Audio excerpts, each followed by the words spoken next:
Number 5 deals with function notation, so evaluating functions. So the first one, f of x equals the quantity x minus 2 squared minus 3x, and it's asking us to find f of negative 3. The idea of function notation is that it tells you where to substitute everything in. So I'm going to rewrite f of x, but with blanks instead of x's. So f of blank equals blank minus 2, all squared, minus 3 times blank.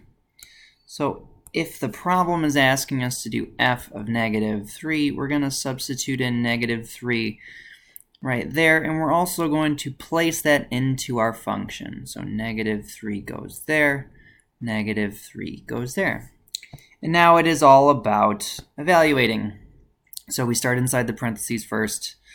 Negative 3 minus 2 is negative 5, so we're going to square that. Over here at the back end, minus 3 times negative 3, it's going to be a plus 9.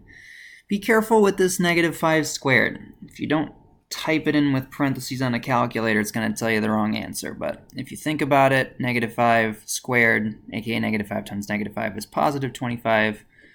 Plus 9 is 36. So f of negative 3 equals 36. Taking a look at the second one, I'm going to set it up in the exact same way. It wants g of 4, given that g of x equals 2x squared plus x. So I'm going to rewrite g of x just with blanks instead of where the x's are. So I know where to fill in my value that we're evaluating it at. Since we want to do g of 4, we're going to do g of 4. I'm going to plug in 4 there. I'm going to plug in 4 there. And now it is about simplifying.